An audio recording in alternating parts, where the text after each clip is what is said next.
I'm a fucking student of war. I know all the warriors from Charlemagne, Achilles, the #1 warrior of all warriors. From then Alexander, Napoleon, I know them all. I read them all, I studied them all. I know the art of fight, I know the art of war. That's all I ever studied.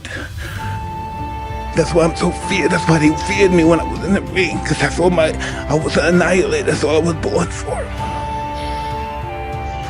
Now those days are gone, it's empty, I'm nothing. I'm working on being the art of humbleness. Can you be with me? That's the reason why I'm crying, because I'm not that person no more. And I miss them. Because sometimes I feel like because I don't want that person to come out, because if he comes out, hell is coming with him. And it's not funny at all. It must sound cool, like I'm a tough guy. It's just, I hate that guy. I'm scared of him. Life is beautiful, but you have to accept the good and the bad as being beautiful. You can't accept the good, oh, this is beautiful. Then we lose someone, oh, life sucks. Life is beautiful because life gives us the ability to just know them on our journey in life. We met them. We loved them. We cared about them. They cared about us.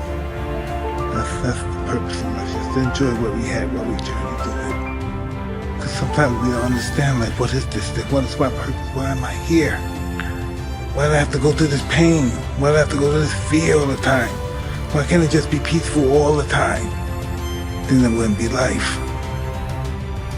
You know, it wouldn't be life. We have to take life at its terms, life on life terms, not life on our terms. You know, we have to live life on life terms.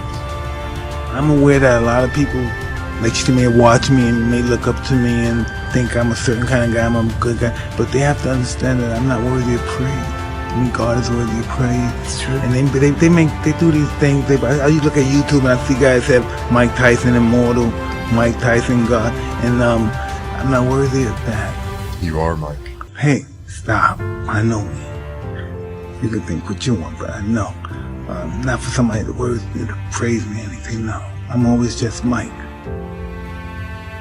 I was one of those people that worship people because I had nothing. Imagine how low I had to be to worship nothing.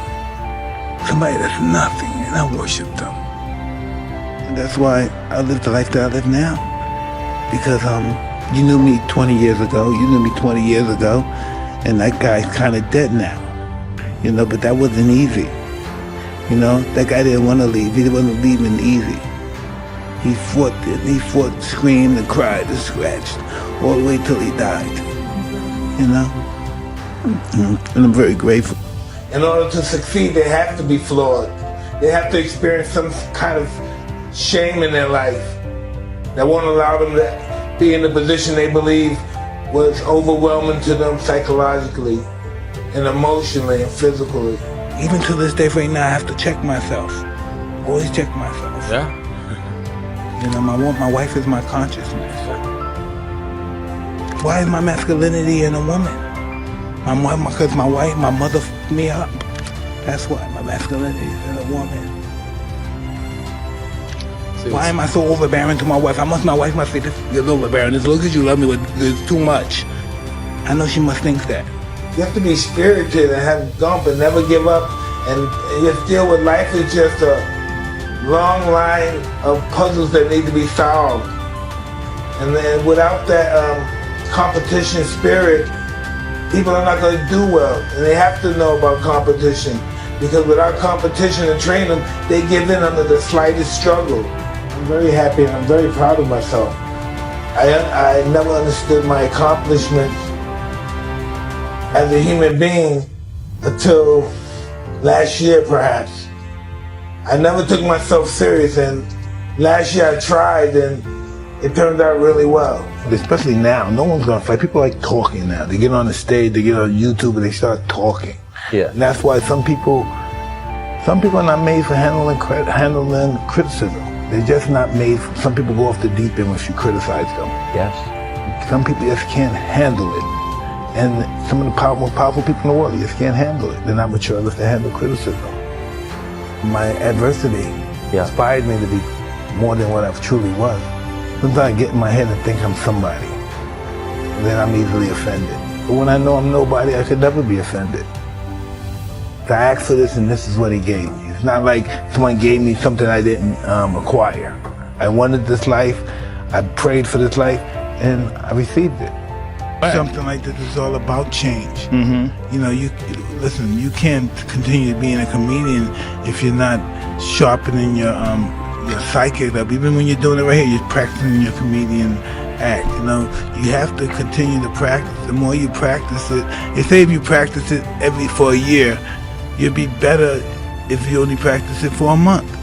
So the more you do it, the better you become. Listen, the belief that you're going to come back is magnificent. Yeah. The belief to know that we're going to wake up in the morning. Imagine if we went into life like that. Greatness is the willingness to die. That's greatness. Like you see these guys, you know, forget about suicide guys. Forget about the guy. Just people that are decent people just decide to kill themselves. You know? What makes a person does that? And they do it at young age, 15, 16. And it's just, how do you say it? It's at 15, 20 years old, you experience enough life to realize, hey, I don't want to be here no more. It's something about yourself that you just hate so bad. Any kind of killing is a form of self-hate. If I'm killing somebody, it's just everything I say about it. If I call him a dirty, that's because I'm a dirty one. If he's a, it's because I'm a bitch. We reflect of one another. That's why people are inspired by it. That's how come we get inspired. Because we're a reflection of one another. Yes. And they allow us to know what we can be. Every person, every insect, everybody was in that situation asking for help. It's walking too long, need for water. It's to yourself, oh God. Or we call whatever, whoever created that word, God.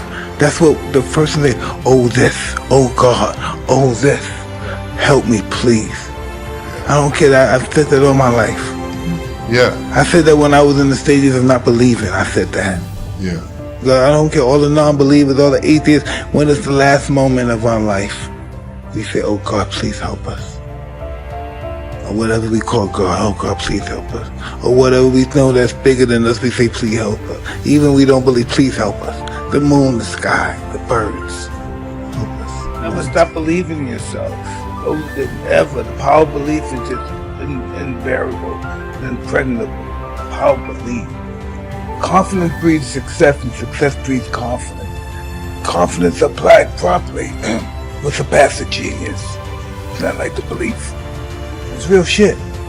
I'm only here because I believe. I'm not nervous, I'm scared. Ah. I'm scared. Yeah. Because I'm a scary guy. Because I've been picked on in my life. I've been abused all my life. People did anything they wanted to me, so I have natural fear. I'm not being safe. Yeah. That's who I am naturally. It's in my life, that's who I am. So now I got it with this weird self-confidence and violence and stuff. So now I'm sadistic, because I'm afraid I'm gonna get hurt. Yes. I don't know now. I have to do it spectacularly for more people want to see me do it again. More people did. The more I hurt them, the more spectacularly I hurt them, the better my life would be. Yep. And that's how my mindset was. And never run away from love. When love calls, you have to answer. Because if you don't, you'll be miserable for the rest of your life.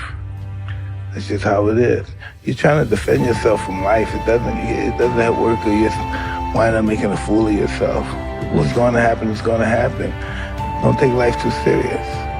You stress too much when somebody good thing.